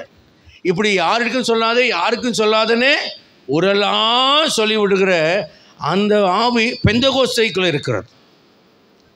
அது ஒரு பெரிய அருவருப்பான ஒரு பாவம். யாரையும் குற்றப்படுத்தியோ குறை கண்டோ குறை பேசியோ நம்மை நல்லவர்களாக காட்டிக்கொள்ள முயற்சிக்காமல் இருப்பது தேவனுடைய கண்களில் நமக்கு கிருபை கிடைக்கும். கர்த்தர் நம்மை ஆசீர்வதிப்பார். என்னுடைய நோக்கம் நான் நீதிமான் ஆகுவது, ஆனால் அடுத்தவர்களை குற்றம் கூறுவது அல்ல. அல்லேலூயா. ஆகவே என்னுடைய நோக்கம் இரண்டாவதாக சரியாக இருக்க வேண்டும். நான் நீதிமான் ஆக வேண்டும் என்ற நோக்கம் இருக்க வேண்டுமே தவிர பிறரை பாவியாக காட்டி நம்மளை கம்பேர் பண்ணக்கூடாது. ஒருத்தனை பற்றி போர்டில் ஒரு கோடை வாத்தியாரை வரைஞ்சி, இந்த கோடை அழிக்காமல் இந்த கோடை சின்னதாக மாற்றடா பார்க்கலாம் அப்படின்னு வாத்தியார் சொன்னார். எல்லாரும் யோசிச்சுட்டு, முடியாது சார், இதை அழிக்காமல் இதை சின்னதாக்க முடியாதுன்னு சொன்னார். இன்னொருத்தன் வந்தான். அவன் என்ன தெரியுமா பண்ணுனா, கொண்டாங்க சார் நான் இது பண்ணுறேன்னு சொல்லிட்டு சாக் பீஸ் வாங்கிட்டு அதுக்கு பக்கத்தில் ஒரு பெரிய கோடை போட்டான். இப்போ பாருங்கள் சார், இந்த கோடு சின்னதாகிடுச்சு, நீங்கள் போட்ட கோடு சின்னதாகிடுச்சு. என்றைக்குமே ஒருத்தங்களை அழித்து நம்மளை பெருசாக காட்டக்கூடாது. என்னை சிலர் தூசித்து என்னை ரொம்ப கஷ்டப்படுத்திட்டு போனாங்க. நான் ஆண்டத்தில் ஜெபம்னு சொன்னேன், ஆண்டவரே அவங்கள நீர் அடிக்கிறதுனால ஒரு லாபமும் இல்லை, அவங்கள தண்டிக்கிறதுனால எனக்கு எதுவும் வரப்போகிறதில்ல, அவங்க முன்னால் என்னை உயர்த்துங்க ஆண்டவரேன்னு சொன்னேன். அதுலேருந்து கர்த்தர் எனக்கு இன்க்ரிமெண்ட் போட்டு கொடுத்தார். நல்ல ஒரு அல்லேலூயா சொல்லுங்களேன். உங்களுக்கு யாருக்காவது வயிற்றுச்சலாக இருக்கா? இல்லை அந்த மாதத்துலேருந்து இன்க்ரிமெண்ட். அது வரைக்கும் நடந்து போன நான் இரவல் சைக்கிள் வாங்கினேன். நானும் எனக்கு கர்த்தர் 2 வீலரை கொடுத்தார், அப்புறம் காரை கொடுத்தார், அப்புறம் இடத்த கொடுத்தார், அப்புறம் வீடை கொடுத்தார். அவர்களை காட்டிலும் எங்கேயோ கொண்டு போயிட்டார் ஆண்டவர். அது வரைக்கும் நான் சிறுமைப்பட்டவனாக இருந்தேன். இவங்க என்னைக்கு நீ அடித்து கேவலமாக பேசி என் தசனமாக உனக்கு வேண்டுமாண்டா உன் பொண்டாடி விபச்சாரம் பண்ணி விட்டு சாப்பிட்றான்னு சொன்னாங்களோ, நான் ஆண்டத்தில் சொன்னேன், இப்படி சொல்கிறாங்க ஆண்டவரே, என்ன செய்யணும், அவங்கள அடிக்கவா? கருத்தை இல்லை ஆண்டவரே மன்னிங்க, ஆனால் அவங்க முன்னால் நீர் என்னை ஆசீர்வதிக்கிறவர் என்பதை அவங்க இல்லாமல் நீர் என்னை ஆசீர்வதிக்கிறவங்களை உயர்த்துங்கன்னார். இன்றைக்கு வரைக்கும் கர்த்தர் வைக்கப்படாமல் நடத்துகிறார். ஆமென். அவங்கள அழிக்காமல் நம்மளை வளர சொல்லி ஜெபம் பண்ணுங்க. உங்களை உயர்த்துகிற ஆண்டவராக இருக்கிறார். ஆமென். மூன்றாவதாக சொல்லி நான் கடந்து போகிறேன். அன்னாளை குறித்து உங்களுக்கு நல்லா தெரியும். 1 சாமுவேல் 1ஆம் அதிகாரத்தில் 10-11 வசனத்தை நீங்கள் படித்து பாருங்கள். அங்கே அன்னாளை குறித்து நம்ம படிக்கிறோம். அவள் என்ன பண்ணா, அழுது கர்த்தரை நோக்கி விண்ணப்பம் பண்ண. அவள் கேட்டாள், ஆண்டவரிடத்தில் கேட்டாள். இப்போ அவளுடைய நோக்கம் என்ன? ஆண்டவரே ஒரு பிள்ளையை தாங்க அப்படின்னு அவள் கேட்டாள். அவளுடைய நோக்கம் என்ன? விண்ணப்பம். இது பிள்ளையை தாங்கன்னு சொன்னது விண்ணப்பம். இப்போ இந்த 11ஆம் வசனத்தில் அவர் என்ன சொல்கிறாரு? அடியாளுக்கு ஒரு ஆண் பிள்ளையை கொடுத்தாள், அது விண்ணப்பம். அவன் உயிரோடு இருக்கும் சகல நாளும் நான் அவனை கர்த்தருக்கு ஒப்பு கொடுப்பேன், அவன் தலையின் மேல் சவரன் கத்தி படுவதில்லை என்பது நோக்கம் அல்லது லக். நான் எனக்கு குழந்தை வேணும்னு கேட்குறேன், அதை உமக்கு கொடுப்பேன் என்பது என்னுடைய நோக்கமாக இருக்கிறது. நல்லா நீங்கள் புரிந்து கொள்ளுங்க. எனக்கு கொடுங்க, எனக்கு குழந்தை வேணும், என் நிந்தை மாறணும், நான் உமக்கு கொடுப்பேன். அல்லேலூயா. நீர் எனக்கு தரணும் என்கிட்ட இல்லை, ஆனால் நீங்கள் எனக்கு கொடுங்க ஆண்டவரே, தந்தால் அதை உமக்கு கொடுப்பேன் ஆண்டவரே. அது நோக்கம். என் விண்ணப்பமும் என் நோக்கமும் தேவனுடைய பார்வைக்கு உகந்ததாக இருக்கிறதா என்று பார்க்கணும். ஏன் உனக்கு நான் தரணும் அப்படின்னு ஆண்டவர் கேட்டால் அதை நான் உமக்கு கொடுப்பேங்கிறது என்னுடைய நோக்கமாக இருக்குமானால் நீங்கள் 10 கோடி கேட்டாலும் தர கர்த்தர் வல்லவராக இருக்கிறார். 100 கோடி கேட்டாலும் தர வல்லவராக இருக்கிறார். இல்லை எலான் மஸ்கை விட பெரிய பணக்காரன் ஆக்கணும்னாலும் வளவரார். நான் செழிப்பின் உபதேசத்தை பேசலை. ஆனால் உங்கள் நோக்கம் சரியாக இருக்குமானால் தேவனுடைய செயல் உங்களிடத்தில் பல மடங்கு பெருகுவதற்கு அவர் வல்லவராக இருக்கிறார். பலத்தினால பராக்கிரமத்தினால அவருடைய ஆவினாலே எல்லாம் ஆகும். அல்லேலூயா. நல்லவர் அல்லேலூயா சொல்லுங்க. இன்னைக்கு நிறைய பேர் கேட்குறோம். எதுக்கு கேட்குறோன்னா, என் சக்கலத்தி பல நாளாக என்னை கேவலமாக பேசிட்டு இருக்கிறா, அவன் முன்னால் நானும் ஒரு பிள்ளையை வச்சேன், என்ன பேசினேன் பாத்தியாடியே அப்படின்னு என்ன செய்யணும்? நான் கொஞ்சம் பிலுக்கி காமிக்கணும், அவளுக்கு அப்புறம் ஒரு ஆட்டம் காமிக்கணும், அவள் கண்ணில் விரலொட்டு ஆட்டணும், அவளை வாயை அடக்கணும். அப்படிங்கிறதெல்லாம் நம்முடைய நோக்கமாக, பழி வாங்கிறதோ பதில் செய்கிறதோ நம்முடைய நோக்கமாக இருக்கக்கூடாது. நான் கர்த்தருக்கு கொடுத்து கர்த்தர் இல்லாதவைகளை இருக்கிறவர்களாக அழைக்கிறவர் என்று அவருக்கு நாமமும் அவருக்கு பயணமாக இருக்கும்படி நான் கர்த்தருக்காக கொடுக்கணும்னு கேட்கணும். அல்லேலூயா. நீங்கள் ஒரு பென்ஸ் காரை கேட்டால் கர்த்தர் அதுக்கு உங்களுக்கு கொடுப்பார். ஆனால் அது பாஸ்ட்டுக்குன்னு கேட்டால் தான் கொடுப்பார். God bless you. கர்த்தர் உங்களை ஆசீர்வதிப்பாராக. சும்மா நகைச்சுவைக்காக சொல்கிறேன். ஆனால் உங்களுடைய நோக்கம், உங்கள் விண்ணப்பத்துக்கும் உங்கள் நோக்கத்துக்கும் தேவனுடைய பார்வையில் அது சிறப்பானதாக இருந்தால் நடக்காத காரியங்களையும் நடைபெற செய்ய கர்த்தர் வல்லவராக இருக்கிறார். ஆமென். நல்லவர் அல்லேலூயா சொல்லுங்கள். நம்ம என்ன செய்யணும்னா, நிறைய நேரத்தில் நம்முடைய குறைகளை நாம் உணராமல் போகிறோம். நம்முடைய குறைகளை உணர்ந்து கொண்டு நம்முடைய தவறுகளை நாம் திருத்தி கொண்டால் தேவன் நம்மை ஆசீர்வதிக்க வல்லவராக இருக்கிறார். ஆமென். நான் அப்படி தான் ஜோம் நல்ல சர்ச்சு கட்டணும், நீங்கள் மட்டும் இடத்த இங்கே கொடுத்தா அது உங்களுக்கு கொடுப்பேனாரு. கர்த்தர் எனக்கு இடத்தை கொடுத்தார். ஆமென். இடத்தை அல்ல, இடங்களையே கர்த்தர் கொடுத்தார். கர்த்தர் நம்மை ஆசீர்வதிக்க வல்லவராக இருக்கிறார். அந்த டாஸ்கை 1 சாமுவேல் 1ஆம் அதிகாரம் 24-28 வரைக்கும் வாசிக்கும் போது அங்கே பாருங்கள், பிள்ளை இன்னும் குழந்தையாக இருந்துச்சு, ஆனாலும் அவன் சொன்ன வாக்கை நிறைவேற்ற அங்கே சிம்பத்தீஸ்லாம் அவள் பார்க்கல. 27ஆம் வசனத்தில் வந்து சொல்கிறா, இந்த பிள்ளைக்காக விண்ணப்பம் பண்ணினேன், கர்த்தர் எனக்கு கட்டளையிட்டார். 28ஆம் வசனத்தில் சொல்கிறார், அவன் கர்த்தருக்கென்று கேட்கப்பட்டபடியால் அவன் உயிரோடு இருக்கும் சகல நாளும் கர்த்தருக்கே அவனை ஒப்பு கொடுப்பேன். கர்த்தருக்கென்று கேட்டதை நமக்கென்று வைத்து கொள்ளக்கூடாது. அல்லேலூயா. நிறைய பேர் என்னப்பாங்க, வேலை கிடைச்சா முதல் மாதம் சம்பளம் தர்றாண்டவரே அப்படிம்பாங்க. அப்புறம் ஏன் முதல் மாதம் சம்பளம் கர்த்தருக்கு கொடுத்தேன்னு வருத்தப்பட்டால் அப்புறம் கர்த்தர் என்ன செய்வார்? நான் சொல்லப்பா, நீங்கள் தான் சொல்கிறீங்க. சொல்கிறது உஷாராக சொல்லணும். கர்த்தருக்கு கொடுத்ததை குறித்து நீங்கள் மனஸ்தாபம். நம்முடைய விண்ணப்பம் தேவனுக்கு உகந்ததும் நோக்கம் சரியாக இருக்குமானால் அடுத்தவங்க வைத்திரியருக்காக இதையை செய்யக்கூடாது. கர்த்தாவே என் நிந்தை அவமானத்தை மாற்றணும்னு அப்போ இப்போ சொல்கிறா. 1 சாமுவேல் 2ஆம் அதிகாரத்தில் படிக்கும்போது, என் வாய் என் பகைஞர் எல்லார் மேலும் திறந்திருக்கிறது, என் கொம்பு கர்த்தருக்குள் மகிமையாய் உயர்ந்திருக்கிறது. ஆமென். அல்லேலூயா சொல்லலாம். அடுத்ததாக இன்னொரு உதாரணத்தை சொல்லி நான் கடந்து போக விரும்புகிறேன். கர்த்தருக்கென்று கொடுக்கக்கூடியதாக இருக்க வேண்டும் நம்முடைய விண்ணப்பம். 4ஆவதாக இஸ்ரவேலுக்கு கர்த்தருக்கு பயந்த பிள்ளைகளுக்கு நன்மை செய்வதாக நம்முடைய நோக்கம் இருக்க வேண்டும். நெகேமியா 1ஆம் அதிகாரத்தில் 3ஆம் வசனத்தை படிக்கும்போது, அந்த எருசலேம் பட்டணம் அக்கினினால் சுட்டரிக்கப்பட்டு மதில்கள் எல்லாம் இடிந்து கிடக்கிறது, அங்கே இருக்கிறவர்கள் மகா தீங்கை நிந்தையும் அனுபவிக்கிறார்கள் என்று நெகேமியா கேள்விப்படுகிறான். அவன் சில நாளாய் உட்கார்ந்து அழுது ஜெபம் பண்ணி, ஆண்டவரே உம்முடைய நாமத்துக்கு பயப்படுகிற மக்களுடைய நிந்தைகள் மாற வேண்டும் என்று சொல்லி அவன் ஜெபிக்கிறான். அடுத்ததாக ஒரு இரக்கம் கிடைக்கணும், ராஜா கண்களை இரக்கம் கிடைக்கணும்னு சொல்லி ஜெபிக்கிறான். 9ஆம் வசனத்தில் பரிசிக்கும்போது, உம்முடைய உடன்படிக்கையும் உம்முடைய வாக்கையும் உடன்படிக்கை கைக்கொள்ளர்களுக்கு உமக்கு பயந்தவர்களுக்கு உம்முடைய வாக்கை காக்கிற தெய்வமாக நீங்கள் இருக்கிறீங்களா ஆண்டவரே, அதனால் உமது நாமத்துக்கு பயப்படுகிற அடியாருடைய ஜெபத்தை நீர் கேட்க முடியும், உங்களுடைய செவிகள் திறந்திருக்கிறதுனால இன்னைக்கு அடியானுக்கு காரியத்தை கைகூடி வரப்போணும்னு ஜெபிக்கிறான். இவனுக்காக அவன் கேட்கவில்லை, இவன் அரண்மனையில் சுகமாய் வாழ்கிறான். ஆனால் எருசலேமில் கஷ்டப்படுகிற மக்களுக்காக அவன் ஜெபிக்கிறான். இஸ்ரவேலின் தேவனுடைய நாமம் மகிமைப்பட வேண்டும் என்று ஜெபிக்கிறான். தேவனுக்கு பயந்த மக்களுடைய சிறுமை நிந்தைகள் மாற வேண்டும் என்று ஜெபிக்கிறான். 2ஆம் அதிகாரம் 1-2 வசனத்தில் படிக்கும்போது, ராஜா ஏன் துக்கமுகமாக இருக்கிறேன்னு கேட்குறான். 3ஆம் வசனத்தில் என்ன காரணம்னு இவன் அதை சொல்கிறான். என் பிதாக்களுடைய பட்டணமெல்லாம் இடிக்கப்பட்டிருக்கிறது ராஜாவை, நான் எப்படி துக்கமாக இருக்காமல் இருக்க முடியும்னு கேட்குறான். 2ஆம் அதிகாரம் 4ஆம் வசனத்தை கேட்கும்போது ராஜா கேட்குறேன், நீ என்ன கேட்க விரும்புகிற, என்ன சொல்ல வர்ற, அதை சொல்லு அப்படின்னு கேட்கும்போது முதல்ல கர்த்தரை நோக்கி விண்ணப்பம் செய்கிறான். நல்லா கவனிங்க, உனக்கு என்ன வேண்டும்னு கேட்டது ஒரு ராஜா. நாம்பளாம் தான் என்ன செய்வோம், அமைச்சர் வந்து கேட்டால் இதாண்ட ஷாக்குன்னு 10 பெட்டிஷனு 15 விண்ணப்பம் எல்லாம் ரிக்வஸ்ட்லாம் போட்டு எழுதி கொடுப்போம். ஆனால் இவன் முதல்ல என்ன செய்கிறானா, கர்த்தரை நோக்கி ஜெபம் பண்ணினான். அல்லேலூயா. என்னைக்கும் வாழ்க்கையில் கர்த்தர்கிட்ட போக கற்றுக்கணுங்க. உங்களுடைய என்ன தேவையாக இருந்தாலும் முதல்ல ஆண்டவர்கிட்ட போய் சொல்ல கற்றுக்கொள்ள வேண்டும். ஆமென். நான் முதல்ல மனுஷங்கிட்ட போய் சொன்னேன், கேட்ட நேரங்களிலெல்லாம் நான் வெட்கப்பட்டு போய்க்கிறேன். ஒரு விசுவாசியை ஒரு காரியமாக அவரிடத்தில் கேட்பதற்காக ஜபிக்காமல் காலையில் நேரமாக போயிட்டேன். என்றைக்குமே 8 மணிக்கு மேலே போக வேண்டிய ஒரு ஆள் அன்றைக்கி அவர் 5 மணிக்கே போயிட்டார். இவர் போக மாட்டாருன்னு நினச்சி நம்பி போனேன், அவர் போயிட்டார். நான் 7 மணி வரைக்கும் காத்திருந்து அவர் வரவே இல்லை. அப்போ கர்த்தர் சொன்னார், எனக்கு முன்பாக வந்து நிற்காம இவனுக்கு முன்பாக வந்து நின்று அவன் போயிட்டானா வாழ்க்கையில் சாகர வரைக்கும் மறக்காதனார். இன்றைக்கு வரைக்கும் அதை நான் ஞாபகத்தில் வைத்திருக்கிறேன். அல்லேலூயா. மனிதன் நம்மளை கைவிடுவான். ஆண்டவரை பார்க்காம மனுஷனை பார்க்க போகக்கூடாது.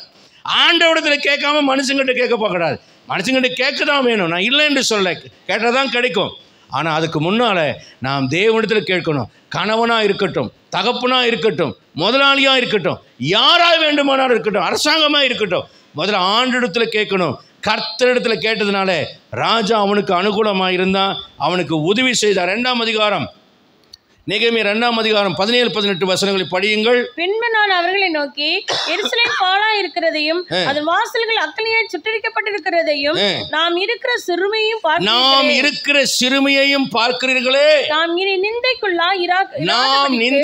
இனி நிந்தைக்குள்ளாயிராதபடிக்கு எருசலேமின் அலங்கத்தை கட்டுவோம். கர்த்தர் சொல்கிறார், இன்றைக்கு நீங்கள் சவாலாய் உங்கள் சுயநலத்துக்காக எழும்பாமல் தேவனுடைய சபையை கட்ட வேண்டும், தேவனுடைய ஊழியத்தை கட்ட வேண்டும், தேவனுடைய ராஜ்யத்தை கட்ட வேண்டும், தேவனுடைய நோக்கத்தை நிறைவேற்ற வேண்டும், நம்முடைய வசனம் நிறைவேற வேண்டும் என்று சொல்லி கர்த்தருக்காக யார் ஒருவர் எழும்புகிறீர்களோ, நான் சொல்லுகிறேன், உங்கள் பிதாக்களுடைய சாபத்தையும் மாற்றும்படியாக உங்களுடைய இரட்சகர்களாக கர்த்தர் உயர்த்த வல்லவராக இருக்கிறார்.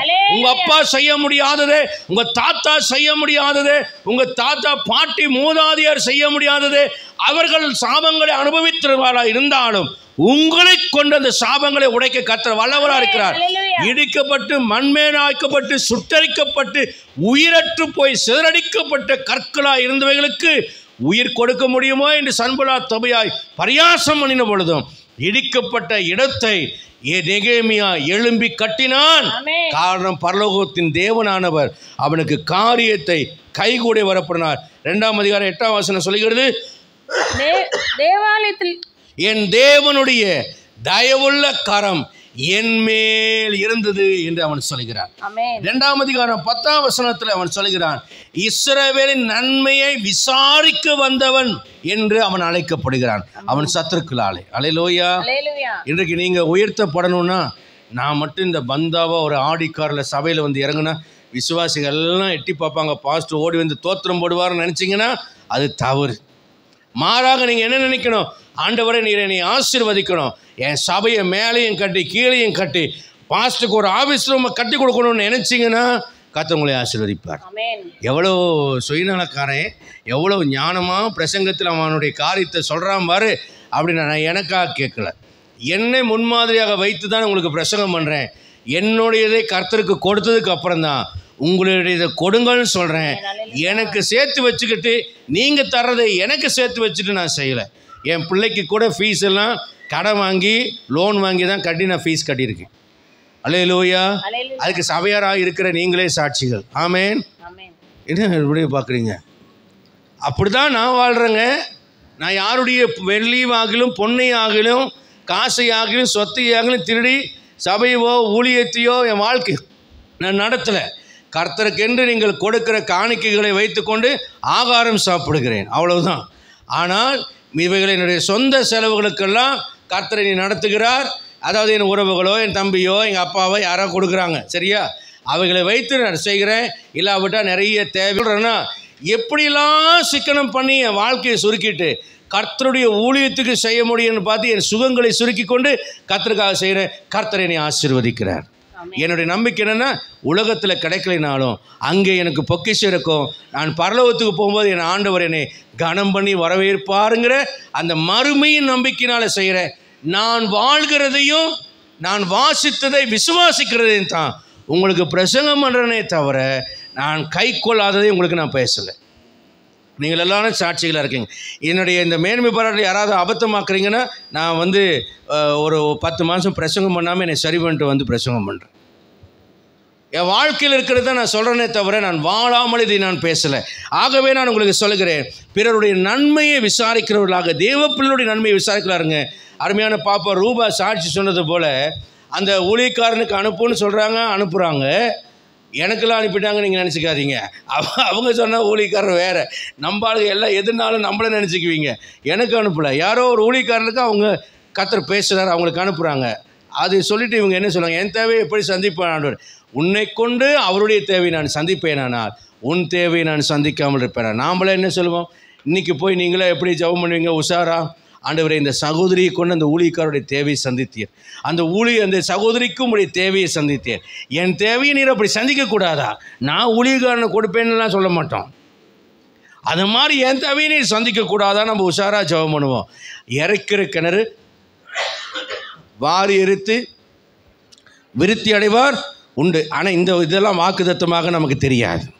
வானத்தின் பல கனிகளை திறப்பேங்கிறது தான் தெரியுமே தவிர நமக்கு இதெல்லாம் என்ன தெரியாது, வாக்குத்தத்தமாக தெரியாது. அன்பானவர்களே, கை கொண்டு வாழுங்கள், அநேகருடைய நன்மையை நாடுங்கள், கர்த்தர் உங்களை ஆசீர்வதிப்பார். நீங்கள் அநேகருடைய நன்மையை விசாரிக்கிறவர்களாக இருந்தால் கர்த்தர் உங்களை ஆசீர்வதிப்பார். 5வது காரியத்தை சொல்லி வேகமாக நான் கடந்து போகிறேன்.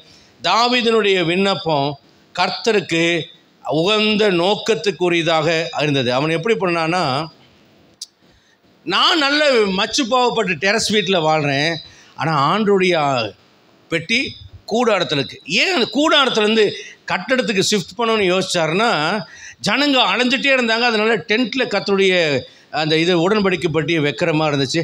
இங்கிட்டும் அங்கிட்டும் அதை தூக்கிட்டு அலையிறதுங்கிறது சரியில்லை. ஊசா வேறு செத்து போனால், அப்புறம் நிறைய அடி விழுந்துச்சு. அதனால் இதெல்லாம் வராமல் பர்மனெண்ட்டாக அதுக்கு ஒரு நல்ல மகிமையாக இருந்துக்கணும். அதுக்கு நோக்கம் என்னென்னா, அப்போ ஜனங்கள் எங்கேயும் சிதறி போகாமல் தேவனுடைய ஆலயத்துக்கு வருவாங்க, கர்த்தரை தேடுவாங்க, கர்த்தரை விட்டு அவிசுவாசமாக வழி விலக மாட்டாங்கங்கிறத அவர் யோசித்தார். நாம்பெல்லாம் எப்படி யோசிப்போம்? பல பேர், நான் நல்லா இருக்கிறேனே அதோட போதுமப்பா, நான் உண்டு என் வேலை. நம்ம சொல்லுவோம், நான் யார்கிட்டையும் பேச மாட்டேங்க, யாருடைய வம்பு தும்புக்கும் போக மாட்டேங்க, நேராக போவேன், உட்காருவேன், ஜெபம் பண்ணுவேன், பிரசங்கம் பேசுவேன், 10 ரூபா 20 ரூபா காணிக்கு போவேன். இன்றைக்கி காலையில் கூட ஒரு சகோதரர் வந்து அவர் மனைவி கிட்ட ஒரு 10 ரூபா நோட்டு பையனுக்கும் 20 ரூபா நோட்டு மனைவிக்கும் கொடுத்தார். ஏண்டா 10 ரூபா 20 ரூபாயாவே உழுகுது காணிக்கன்னு பார்த்தேன். எல்லாரும் அந்த 10 ரூபா மேலே அவ்வளவு காதல். நிறைய பேர் 20 ரூபா மேலே எல்லாருக்கும் அவ்வளவு காதல். அதை தவிர அந்த 50 ரூபா 100 ரூபா 200 ரூபா 1000 ரூபா நோட்டெல்லாம் யாருக்குமே பிடிக்கிறது இல்லை. அப்போ தான் கண்டுபிடிச்சேன், இதனால தான் 20 ரூபா நோட்டு 10 ரூபா நோட்டு ஜாஸ்தியாக இருக்கா அப்படின்னு. நிறைய பேர் என்ன பண்ணுவாங்கன்னு கேட்டிங்கன்னா, தேவனுடைய ஆலயத்துக்கு வருமா, நான் நல்லா கேட்டேனா, பிரசங்கம் கேட்டேனா, பத்திரமா போனேன்னா, எனக்கு பிடிச்ச யாராவது 2 பேர் சிரித்தாங்களா, அவங்கள பார்த்து சிரிச்சோமா, தோத்திரம் போட்டோமா, துண்டை காண துணியை காணன்னு ஓடிடுவோம். ஆனால் இந்த தாவீது அப்படிப்பட்டவனா இல்லை. அவன் என்ன பண்ணனானா, ஆலயத்தை நல்லா கட்டி ஆண்டருடைய உடன்படிக்கை பெட்டியை வச்சு ஜனங்களெல்லாம் தேவனுக்கு பயந்து அவிசுவாசப்படாமல் விக்கிரகாராதனை செஞ்சு கெட்டு போயிடக்கூடாது, அதனால் அவங்க பக்தியில் வளரணும் அப்படிங்கிறதுக்காக செலவு பண்ணி ஒரு ஆலயத்தை கட்டணும்னு ஒரு மெகா பிளானை மனசுக்குள்ளே வச்சு அவன் நோக்கத்தை கர்த்தர் அறிந்திருந்தார். ஆமேன். பாருங்கள், இன்றைக்கி கர்த்தருடைய ஆலயத்துக்கு சில நன்மை செய்கிறீர்கள். லெட்டர் போடுறதுக்கு ஒரு தம்பி பணம் கொடுத்தார், யூபிஎஸ் வாங்கி தரேன்னு இன்னும் வீட்டுக்காரர் சொல்லியிருக்கிறார். நல்ல பொருட்களெல்லாம் வாங்கி கொடுத்து கர்த்தருடைய ஆலயத்தை விசாரிக்கிறீங்க. சிலர் சொல்லுவாங்க, சர்ச்சுக்கு வரும்போது நல்லா அழகாக இருக்குது பாஸ்டர், சர்ச்சை விட்டு போகவே மனசில். இந்த நோக்கத்தை தான் தாவீது விரும்பினார். ஆலயத்துக்கு வரணும், ஜனங்களுக்கு பக்தி பெருகணும், ஆண்டவர் மேலே நம்பிக்கையாக இருக்கணும், அவங்க கர்த்தருக்குள்ளே வாழணும்னு நினச்சான். பாருங்கள், நான் நல்லா வாழ்ந்தேன், ஏசி போட்டேன், வீடு பங்களா கொண்டாடின்னு சந்தோஷமாக இருக்கிறேன், அதோட போதும், கர்த்தரை நீ ஆசீர்வதித்தா என் ஆத்துமாவை கர்த்தரை தோத்துறேன்னு உன் ஆகாரத்தை நல்லா ஆத்திரமாக சாப்பிடணும். அவன் அப்படி சுயநலமாக வாழலை. தேவனுடைய ஆலயம் கட்டப்பட்டு ஜனங்கள் பக்தி விருத்தி அடையணும்னு விரும்பினா. அப்போ கர்த்தர் சொன்னார், எனக்கு வீடு கட்டணும்னு நீ நினச்சில்ல, நான் உனக்கு வீடு கட்டுவேன். எப்படிப்பட்ட வீடு கட்டுவேன்? மச்சு போகப்பட்ட வீடா? இல்லை, உன் சந்ததிகளை நான் ஆசீர்வதிப்பேன். நல்லா கவனிங்க, தேவனுடைய ஜனங்கள் பக்தியை விட்டு விலகக்கூடாது என்கிற நோக்கத்துக்காக நீங்கள் தேவனுடைய ஆலயத்துக்கோ ஊழியத்துக்கோ நீங்கள் செய்கிற எந்த ஒரு காரியமும் கர்த்தர் உங்கள் தலைமுறைகளை ஆசீர்வதிப்பதற்கு காரணமாயிடும்.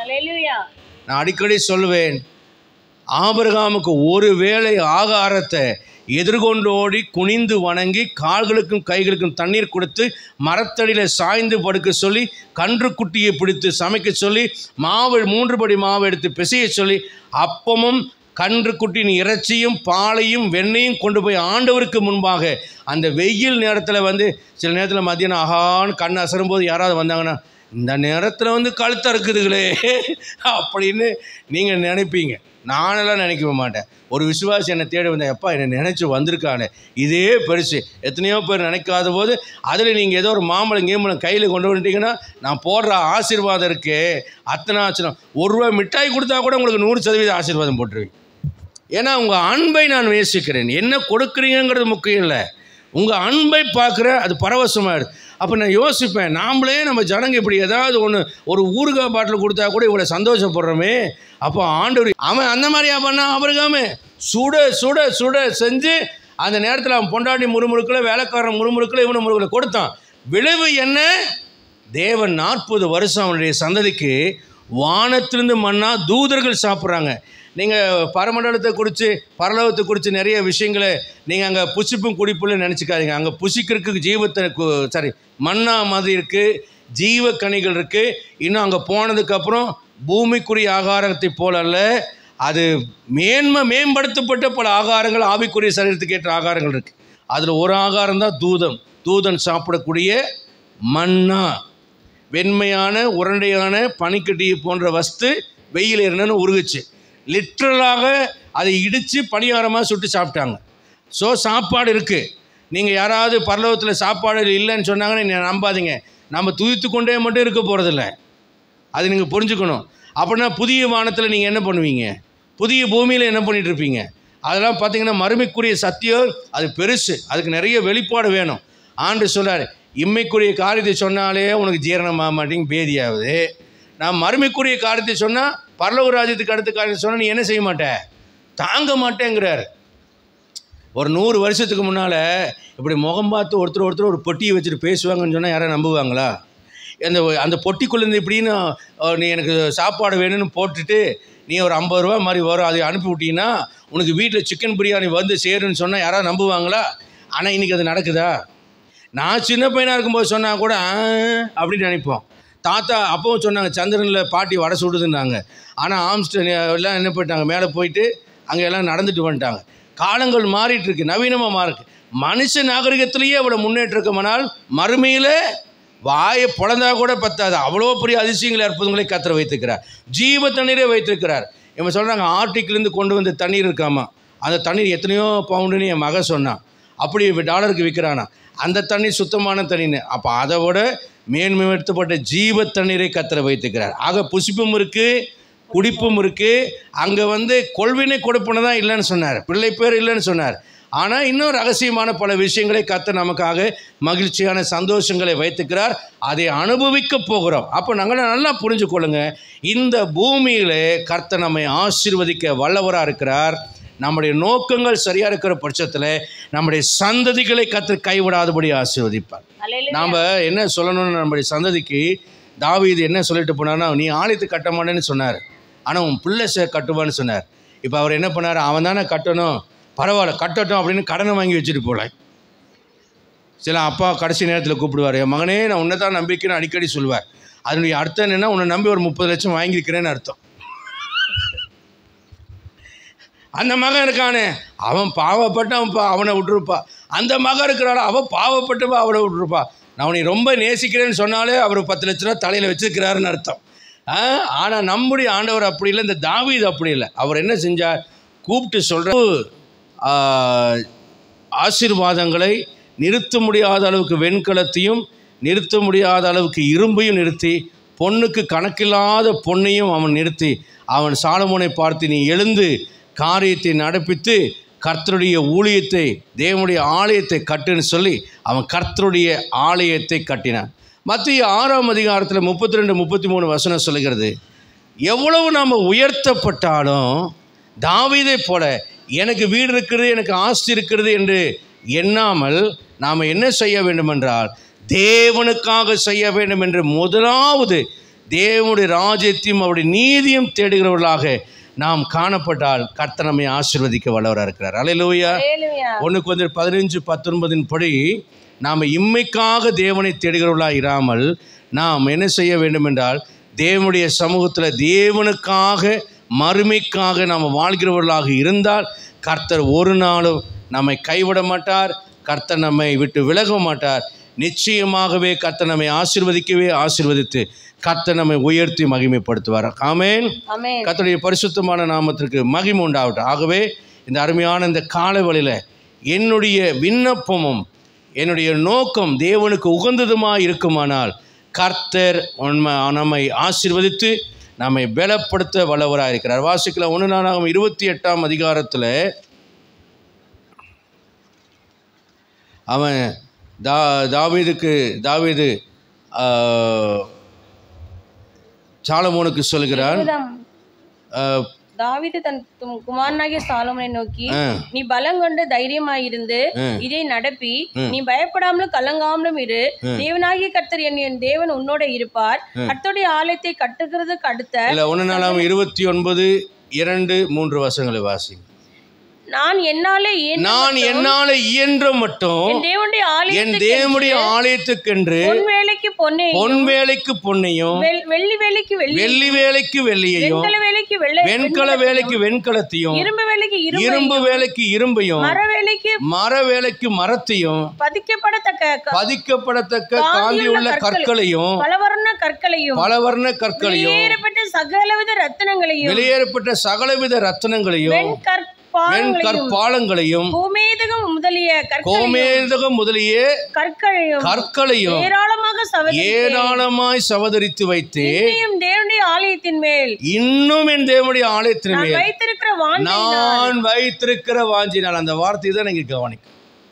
இன்னும் என் தேவனுடைய ஆலயத்தின் மேல் நான் வைத்திருக்கிற வாஞ்சை. இன்னைக்கு இந்த ஊழியத்திற்கு வளருவதற்கு, இந்த ஊழியத்திற்காக நீங்கள் என்ன வாஞ்சிகளோடு இருக்கிறீர்கள்? கர்த்தர் அதை பார்க்கிறார். விளைவு என்னவென்றால், தாவீதுக்கு கர்த்தர் சொல்கிறார், நீ எனக்கென்று நீ ஆலயத்தை கட்ட நினைச்சனா உனக்கென்று வீடு கட்டுவேன். வீடு என்பது கட்டடத்தை அவர் சொல்லலை, அவனுடைய தலைமுறைகளை சந்ததியை சொல்கிறார். அந்த சந்ததி வானத்தின் கீழே ஒரு நாளும் அழியாது. இன்றைக்கும் தாவீது சந்ததி இருக்கிறது. யூதா கோத்திரமாக அவர்கள் வாழ்கிறார்கள். இயேசு கிறிஸ்து தாவீதின் குமாரனாய் பிறந்தார். அவருடைய விசுவாச சந்ததியாய் நீங்களும் நானும் இருக்கிறோம். கர்த்தர் தாவீது கிட்ட ஆணையை இந்த வானம் பூமி ஒளிந்து போகும் அளவும் அதை காத்து கொண்டிருக்கிறார். உங்கள் சந்ததிக்கு நீங்கள் எவ்வளோ வெள்ளியும் பணமும் சேர்த்து வைத்தாலும் அது நிற்காது. ஆனால் தேவனுக்காக, அவருடைய ஊழியத்திற்காக வாஞ்சை வைத்து நீங்கள் செயல்பட்டால் கர்த்தர் உங்கள் சந்ததியை ஆசீர்வதிப்பார். அவன் தன் சந்ததிக்கு என்ன சொன்னான்னா, நீ கர்த்தரை தேடு, நீ முழு இதயத்தோடு அவரை தேடினா அவர் உனக்கு தென்படுவார். 28 சொல்கிறார், முழு இதயத்தோடு தேடினா அவர் உனக்கு தென்படுவார். நீ உற்சாகமாக அவரை சேவி, உன் இருதயத்தையெல்லாம் அறிந்திருக்கிறார். 10 சொல்றார், ஒரு ஆலயத்தை, பரிசுத்தமான ஒரு ஆலயத்தை கட்ட கர்த்தர் உன்னை தெரிந்து கொண்டிருக்கிறார். ஆகிய திறன் கொண்டு அதை நடப்பி என்று சொல்லிட்டு ஆவியினால் தனக்கு கட்டளையிடப்பட்டதையெல்லாம் அவன் கையில் கொடுத்து அவனை உற்சாகப்படுத்துகிறார். இன்றைக்கு நீங்கள் உங்கள் பிள்ளைகளுக்கு என்ன சொல்லிக் கொடுக்குறீங்க? தசமபாகமெல்லாம் அந்த காலண்டா, இருக்கிறத கொடுத்தா போதுன்னு சொல்லி கொடுக்குறீங்களா? தசமபாகத்தை வஞ்சிக்காத, அது கர்த்தருடையதுடா, அது கொடுன்னு சொல்கிறீங்களா? சர்ச்சுக்கு தானே, அப்புறம் பார்த்துக்கலாம்டா, வேறு யாராவது இந்த தடவை பார்க்கட்டும், அப்புறம் பார்த்துக்கலான்னு சொல்கிறீங்களா? முதல்ல எவ்வளோ கஷ்டம்னாலும் செய்யடா, கர்த்தர் நம்முடைய இதை பார்த்து கொள்வார்னு ஈசாக்கு மாதிரி நீங்கள் செய்கிறீங்களா? அல்லேலூயா. என் அன்புக்குரிய கர்த்தருடைய பிள்ளைகளே, முதல்ல நீங்கள் கேட்குறீங்க, ரொம்ப நல்லது. ஆனால் நீங்கள் கேட்பது கர்த்தருக்கு உகந்த விண்ணப்பமாக இருக்குமானால் ஒரு நாள் நீங்கள் வெட்கப்பட்டு போவதில்லை. நான் கை கொள்கிறேன், இன்றைக்கி என் சந்ததியை கர்த்தர் கைவிடலை. நீங்கள் கண்ணு முன்னால் பார்க்குறீங்க, என் சந்ததி இன்றைக்கு கர்த்தரால் ஆசீர்வதிக்கப்படும். பெரிய கோடீஸ்வரனா நான் இல்லை, ஆனால் என் சந்ததியை கர்த்தர் கைவிடலை. அதுதான் என்னுடைய வாழ்க்கையில் எனக்கு இருக்கிற பெரிய ஒரு ஆசீர்வாதம். எனக்கு ஒரு நம்பிக்கை இருக்கிறது. நான் ஜெபிக்கிறேன், ஆண்டவரே, நான் மரித்தும் அன்றைக்கு வந்துட்டாலும் என் சந்ததியில் நீர் வர்ற வரைக்கும், உலகம் அழிகிற வரைக்கும் குழந்தைகள் பிறந்தா ஒரு குழந்தை கூட, என் சந்ததியில் ஒரு குழந்தை கூட நரகம் போகக்கூடாது. நான் அதை தான் கேட்குறேன். 2 விண்ணப்பம். 1, என் சந்ததி யாரும் நரகம் போகக்கூடாது. 2, நான் மகிமையாக என்னுடைய ராஜ்யத்துக்கு வரணும். இந்த 2 விண்ணப்பத்தை கேட்குறேன். கர்த்தர் உங்களை ஆசீர்வதிப்பார். நீங்கள் கேட்பதும் உங்களுடைய நோக்கமும் தேவனுக்கு உகந்ததாக இருக்குமானால் உங்கள் விண்ணப்பம் கேட்கப்படும். சமாதானத்தோடு போய் வாருங்கள்.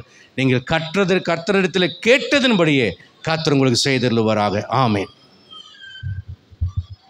நாம் ஜெபிக்கலாம். ஒரு நிமிடம் நம்முடைய உள்ளத்தை ஆண்டவருடைய சமூகத்தில் வைத்து சொல்லுங்கள், ஆண்டவரே, நம்முடைய சன்னிதானத்தில் என்னை ஒப்படைக்கிறேன். நான் கேட்பதும் என்னுடைய நோக்கமும் ஆஸ்க் அண்ட் மை டாஸ்க் அல்லது ஆஸ்க் மை டெஸ்டினி 2 சரியாக உமக்கு உகந்ததாக இருக்கணும். ஆண்டவரே, இனிமேல் என்னுடைய ஜெபம் உம்மால் வடிவமைக்கப்படுவதாக, என்னுடைய நோக்கங்கள் உமக்கு உகந்ததாக இருப்பதாக. என்னை ஆசீர்வதிங்க ஆண்டவரேன்னு கேளுங்க. நித்திய ஆசீர்வாதத்தினாலே கர்த்தர் உங்களை ஆசீர்வதிப்பார். இனி குறைவை நீங்கள் காண மாட்டீர்கள். உங்கள் சந்ததியை குறித்து, உங்கள் வருங்காலத்தை குறித்து நம்பிக்கை உண்டு. நீங்கள் எதற்காக ரொம்ப கவலைப்பட்டு, ரொம்ப பிரயாசப்பட்டு, ரொம்ப அக்கறையாக செபித்து, ரொம்ப உங்களை சிக்கனம் பண்ணி கஷ்டப்படுகிறீர்களோ, அந்த நோக்கமாக இருக்கிற உங்கள் பிள்ளைகள் ஒரு நாள் வெட்கப்பட்டு போக மாட்டாங்க. நீதிமானாக இருக்கிற உங்கள் பிள்ளைகளை கர்த்தர் கைவிடவே மாட்டார், மகிமைப்படுத்துவார். பரிசுத்தமான எங்கள் நல்ல பிதாவே, உம்முடைய சமூகத்தில் ஜெபிக்கிறோம், உம்முடைய பாதத்தை முத்து செய்கிறோம். இம்மட்டும் கர்த்தாவே உம்மை ஆராதிக்க துதிக்க ஆண்டரை காணிக்க செலுத்த நல்ல சாட்சிகளை சொல்லி ஆண்டரை கேட்டு மகிமைப்பட கர்த்தாவே உம்மை துதிக்க கர்த்தாவே கிருபை செய்தீர். அதற்காக நன்றி. கேட்ட வார்த்தைகளுக்காக ஸ்தோத்திரம். நாங்கள் கேட்பதும் ஆண்டவரே எங்களுடைய நோக்கமும் உமக்கு உகந்ததாக இருப்பதாக. அவைகளினால் நாங்கள் ஆசீர்வதிக்கப்பட கர்த்தர் கிருபை செய்வீராக. எளிமையான வார்த்தைகள், எளிதான பிரசங்கம், புரிந்து கொள்ள கடினமானதல்ல. ஆனால் நீர் பேசின வார்த்தைகள் என்பதை நாங்கள் விசுவாசித்து எங்களுடைய ஜெபத்தை சீர்படுத்தி கொண்டு எங்களுடைய நோக்கத்தை உமக்கு உகந்ததாய் மாற்றிக்கொள்ள எங்களுக்கு ஆலோசனை தந்ததுக்காய் நன்றி. எப்பொழுதும் இதை அர்ப்பணித்து கடந்து போகிற உம்முடைய பிள்ளைகள் ஒவ்வொரு மேலும் உம்முடைய கண்களும் உம்முடைய செவிகளும் திறந்தவைகளாயிருந்து அவருடைய விண்ணப்பத்துக்கு பதிலளிக்க கர்த்தர் கிருபை செய்வீராக. சந்தோஷமாய் அனுப்பும், ஆசீர்வாதத்தோடு அனுப்பும், பூரண கிருபையோடு அனுப்பும். தொடர்ந்து உம்முடைய பிள்ளைகளை 1000 மடங்காய் வர்த்திக்க பண்ணி கனப்படுத்தி சாட்சிகளாய் மாற்ற நீதிமானுடைய பாதை நடுப்பகல் வரைக்கும் அதிகமாய் பிரகாசிக்கிற சூரிய பிரகாசத்தை போலுக்கு உதவி செய்யும். நாங்கள் இம்மைக்காக மாத்திரம் நம்பிக்கையுள்ளவர்கள் அல்ல, நாங்கள் நித்தியத்துக்குரிய நம்பிக்கை உடையவர்கள். ஆகவே இம்மைக்காக அல்ல, அன்றைய உகந்த உம்முடைய உயர்ந்த நோக்கத்துக்காக எங்களுடைய வாழ்க்கையை நீர் டிசைன் பண்ணியிருக்கிறீர். அதன் அடிப்படையில் நாங்கள் கட்டமைக்கப்பட்டு உம்முடைய வார்த்தை என்கிற வசனத்தின் மேலே, கண்மணியின் மேலே எங்களுடைய வாழ்க்கை கட்டப்படுவதாய் காணப்பட கர்த்தர் ஆசீர்வதிப்பீராக. இரட்சகன் கர்த்தருமாகிய இயேசுவின் நாமத்தில் ஜெபிக்கிறோம் நல்ல பிதாவே. என் ஆத்துமாவே கர்த்தரை ஸ்தோத்திரி, மகிமை பரிசுத்த நாமத்தை ஸ்தோத்திரி. என் ஆத்துமாவே கர்த்தரை ஸ்தோத்திரி, கர்த்தர் செய்த சகல உபகாரங்களையும் மறவாதே. ஆமென். நம்முடைய கர்த்தராக இயேசு கிறிஸ்துவின் கிருபையும் பிதாவின் நம்முடைய அன்பும் பரிசுத்த ஆவியின் அன்பினைக்கும் சந்தோஷ சமாதானம் நம் அனைவரோடும் ஒளிமைக்கிற சகல பரிசுத்தவான்களோடும் இன்றும் என்றும் கர்த்தர் திரும்ப வருமானம் இருப்பதாக. ஆமென். God bless you all. கர்த்தர் உங்களை ஒருவரையும் ஆசீர்வதிப்பாராக. ஆமென்.